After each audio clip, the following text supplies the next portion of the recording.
Hi, my name is Gitika Tebna, and today we are going to do a poem by Wordsworth, which is The Solitary Reaper. So it's a romantic poem. Wordsworth is a romantic poet, and he talks about a lot of abstraction through nature, the love for nature, finding beauty in nature, finding beauty in man and the relationship between man and nature, and how how you can discover the infinite through their own personal realities, how their own experience. So, this is a 32 line poem. So it is divided into 4 stanzas. It's a tetragrammatic ambiabic stanzas, and it is divided into 4 stanzas. It's 32 lines, and so we'll go by the poem. So we'll take stanza by stanza and explain through that. Then we'll talk about the themes, and then we'll talk about discuss about the question answers. All right. So let's start the poem. Behold her single in the field, yon solitary highland lass, reaping and singing by herself, stop here or gently pass. Alone she cuts and binds the grain, and sings melancholy strain. Oh, listen, for the vale profound is overflowing with the sound. So this, in the first stanza, he is actually describing that he is passing by the way. It's a highland. It's a grassland where the solitary reaper, who's a girl, she is cutting the grass. She's doing some agriculture work. She's cutting the grass or something, and she's singing. And where he's singing to herself. She doesn't realize if somebody else is listening to her or not, and she's singing to herself. She's fine. She's indulged in her own thoughts, in her own imagination, in her own world, and she's singing to herself. And Wordsworth says that behold her single in the field. So she is alone there in the single field. So stop by, look at her, take your attention towards her. So technically Wordsworth, through his experience, is giving a narration towards the reader. Through Wordsworth's eyes, a reader who is reading his poem can travel through the poem and see what he is seeing. So in the grassland there alone, she is the solitary reaper, who's a girl. She's a highland lass, where she says she's it's in Scotland specifically. It is a highland of it's a grassland of Scotland. So a highland lass, where he calls a girl, where she is singing to herself, and he's telling the ongoers, the passerbys, that either gently stop there or pass by that area, but do not make a noise, do not disturb her, because if you disturb her, then she is going to stop. She is going to stop and she is not going to continue her singing. So do not make any noise, do not disturb her. Just cross, either stop there or gently pass. Then where he describes, alone she cuts and binds the grain, and sings a melancholy strain. So her sound, the song which she is singing is a sort of melancholy. It's a little, the tone is sad, it's melancholy. She is cutting the grains and binds it, and still she is completely singing in her own world. She doesn't realize if somebody is listening to her or not. So in the last line, where he says, oh listen, for the vale profound is overflowing with the sound. So the entire surrounding of that area, it's overflowing, it's overwhelming through her sound. So it is being echoing everywhere, and it is beautiful to listen. And then in the next stanzas, he will describe that he doesn't understand, but it's so beautiful to listen that song in that environment, that green area, where it completely supports the solitary reaper and her singing, and creates a very beautiful mystical background around her. And it travels in the mind of the poet, that it can reach to anywhere, and he feels the beauty of the nature and a woman there in the land, and she's singing. So he feels that all beauty around it. And so the next stanza, he says, no nightingale did ever chant more welcome notes to weary bands of travelers in some shady haunt among Arabian sand. A voice so thrilling never was heard in springtime from the cuckoo bird, breaking the silence of the seas among the farthest Hebrides. So here in the next stanza, he actually describes about how beautiful she is, how beautiful her song is. So it's like he's trying to create a comparison that no nightingale has ever he has heard, that has never heard any nightingale also sings that beautifully, or how the travelers, he compares, makes a metaphor that he compares the song to the voice of the cuckoo bird, or that breaks the silence of the entire scenery. So it's if there is just no human contact and no birds and no animals, so the entire scene is very quiet, is very silent, it's very peaceful, peace, and with the sound, chirping sound of birds, or with certain sound of wind or human contact, then when it reaches the nature, then there is a certain creation of sound. So here in the entire scene, the only sound that breaks the noise, that cuts the silence, is the song of the solitary reaper. So in the second stanza, he technically describes the beauty of the girl, as she's beautiful, and she is probably a peasant of coming from a background, a peasant background, and doing all sort of agriculture work. So her entire when she cuts the scenery with her song, so it begins with a song that Wordsworth describes in the second stanza being very beautiful, that matches to the entire scenic beauty, and so forth, when he creates a metaphor, when it compares to a sound of cuckoo bird. And the second stanza incredibly describes about how beautiful the song is, how beautiful the solitary reaper is. So forth, when we go through the second stanza, he then describes that probably the song would be about a war, or about breaking into certain sort of legend, or certain sort of fast stories, and so forth. It is creating a melancholy. The silence, how cuckoo bird breaks the silence of the sea is the same way the scenic beauty of that area, that greenery, is broken by the solitary reaper, which is in the second stanza. In the third stanza, he says, "Will no one tell me what she sings? Perhaps the plaintive numbers flow for old unhappy far off things and battles long ago. Or is it some more humble lay, familiar matter of today?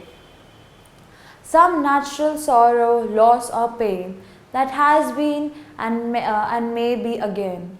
So here in the third stanza, he says that he doesn't really know what she's singing. He doesn't understand, the poet Wordsworth doesn't understand the language that she is singing in, but with a voice so beautiful is asking that, can somebody please explain me what she's singing, because it's so beautiful. Here he says that it cuts the entire scenic beauty. It perhaps she's singing and it's overwhelming with so many people, whosoever is listening, whosoever is passing by, and he says that is she singing of something old or far unhappy things, or the battles that has gone, or she's very talking about some familiar day-to-day matter which has affected her, and it's a melancholy, it's a sad song, or she's singing, or it's a natural sorrow or loss or pain that she might be going through, or she may go through it again. So it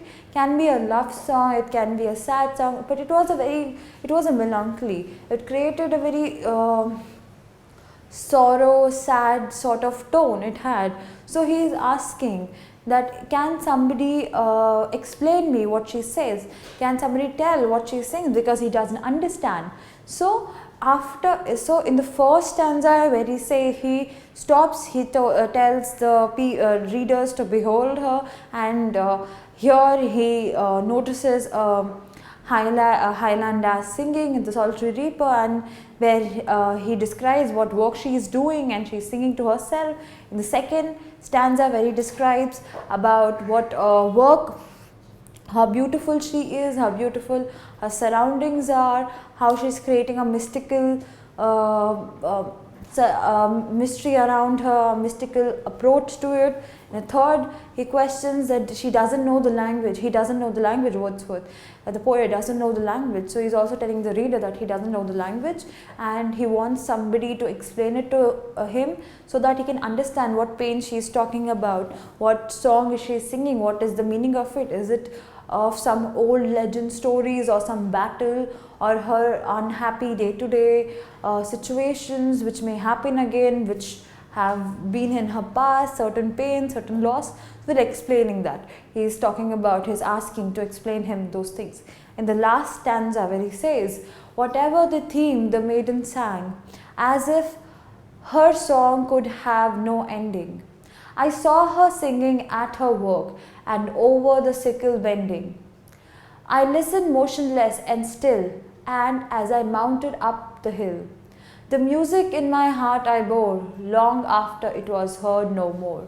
So here he is technically saying that whatever she was singing of, the maiden, whatever she was singing of, I don't know what exactly, what was the meaning of it, but as if her song could have no ending, but it feels like the song will never end. She is doing her work. I see her as singing and cutting the grass and bending over the sickle and binding things. So he says that I am looking at her while passing, and looking at her, she's doing her normal work, and while now as I'm listening, so I'm walking forward, and I'm walking forward, so her voice is getting lower and lower with every step I take. So as I listened motionless and still, and as I mounted up the hill, the music in my heart I bore.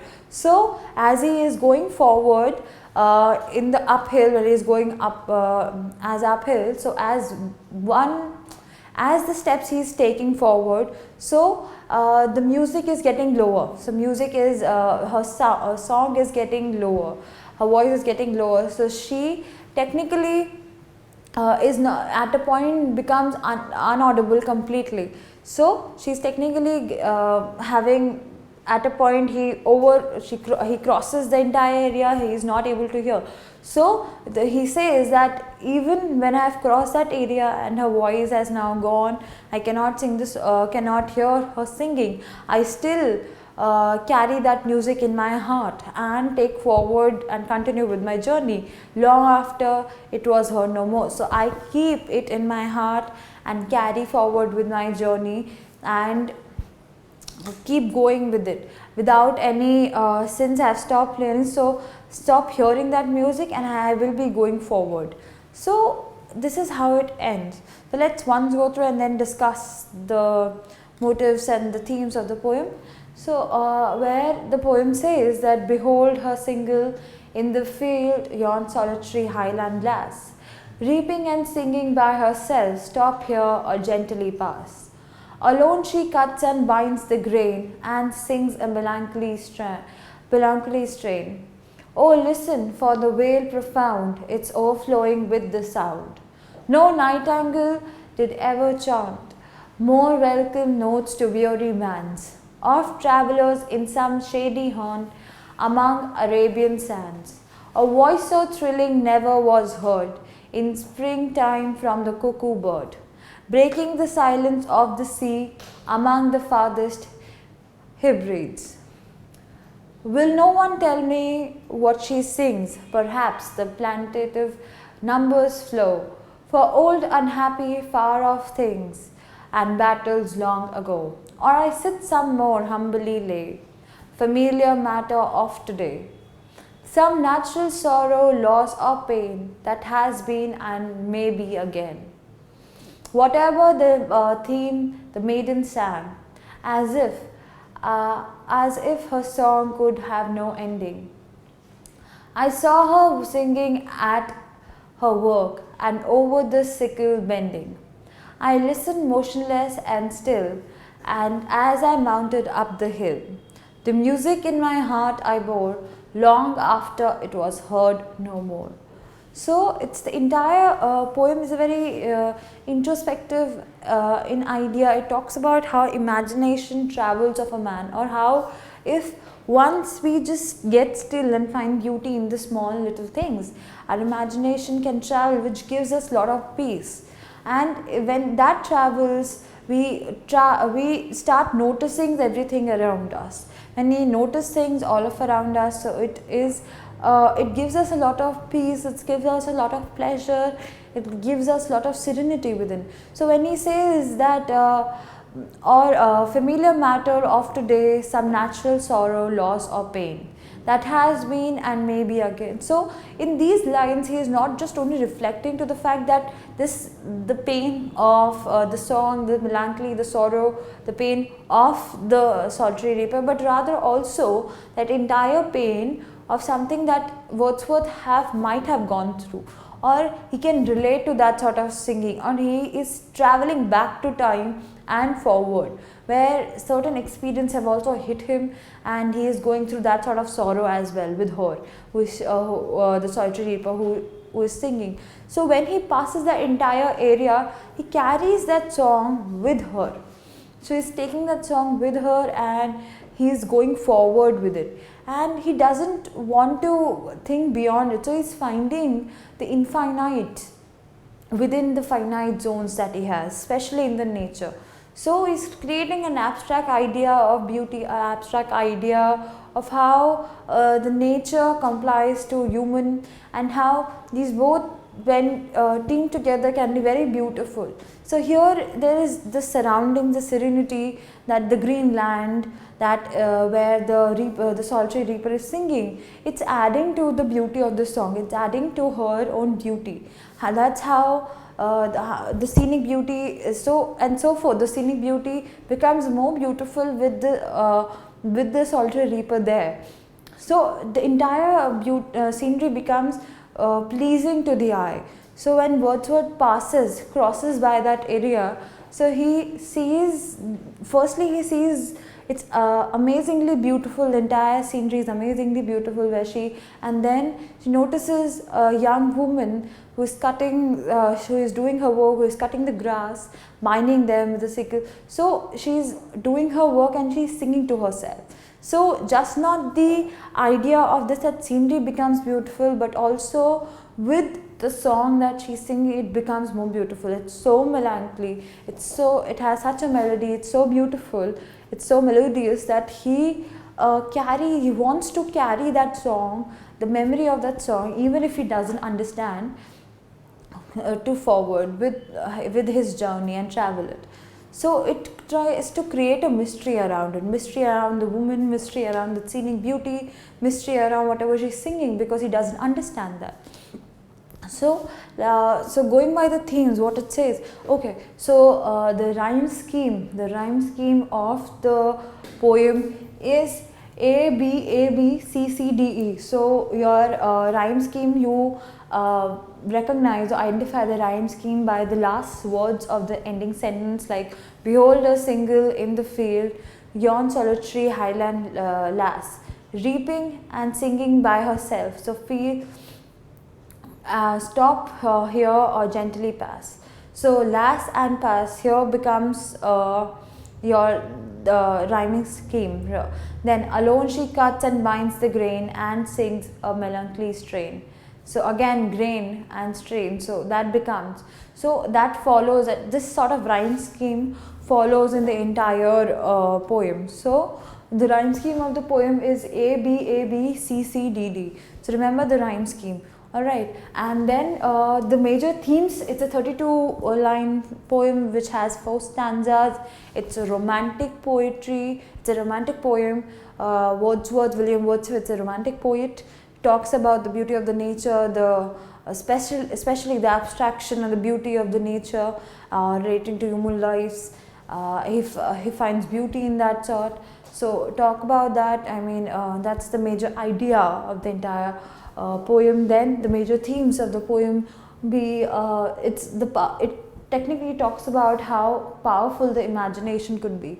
The power of imagination, that everyday event is has beauty around it if we just stand still and try noticing it. With the peace we'll find the beauty around the chirping birds, the little animals, how they eat. I mean, people find a lot of beauty around how squirrels sit and eat. So there's a lot of beauty around the small little things of the nature. So you find that everyday events in a larger reality, how that entire little events of the daily, that imagination that travels with it, it also complies with the larger reality that we are going through. So that is there. Then emotion and power of beauty. So in the entire poem there's a lot of emotion that comes in the song, and through that emotion it also complies to a lot of beauty given to it. How Wordsworth describes it, how Wordsworth wants every reader who is reading this poem to look through his eyes and see the beauty of the solitary reaper who is reaping there, who's cutting the grass, and she's singing to herself. So he also wants the reader to through his eyes to see how beautiful she was. So then he talks about, it opens up with the speaker directing the attention of the reader towards the solitary reaper. In the first entire, he describes her, where is she, what is she doing, and how is she working. He describes the entire thing, what is she doing to herself, as in she's singing to herself in her own rhythm. So he describes that. Then the girl is working in the fields of Scotland, Highland. So the setting is of Scotland precisely, and it's a highland grass, it's the grassland, so it's been there. And then he says the speaker does not understand the words sung by the girl, but he still feels the beauty around it. In the third stanza, where he's trying to describe, where he's trying to ask firstly that what she says, what is she exactly singing, because the language is unknown to her. But to contrary to that, he is, with his imagination, with his idea, he is describing the song to be very melancholy. He is describing the song might be of certain sad or a sad event, or a certain loss, of a certain pain or sorrow that might have happened, or the old battles of some heroes. So that sort of idea which he is trying to create, that sort of idea he is describing in the third stanza, that he doesn't understand, but he is trying to guess what she might be singing of. Then here, Wordsworth's conviction that the infinite can be encountered by the personal experience reflects on the mystic. Then see how the entire poem goes, how the entire tone of poem goes. That Wordsworth, his idea about finding the unknown, the unseen, the infinite, because this entire poem gives a very beautiful idea about the scenic beauty where he's passing through, where he has gone by, and with that sort of idea in mind, he travels. When he travels forward, he also has that song embedded in his mind and his heart. With that idea of a song, he is traveling around to find the infinite beauty, to find the infinite from the personal experience that he has encountered. So here also he is trying to find the infinite beauty. He is writing about that. His narration is about how beautiful the entire scenic beauty and how infinite can be encountered with their own personal experience. That's the how entire idea about romantic poets that follow. They try to create that abstraction, tries to create that mystery, that infinite idea with their poems that mostly talks about the nature. So then he talks about how it reflects on the mystical insights.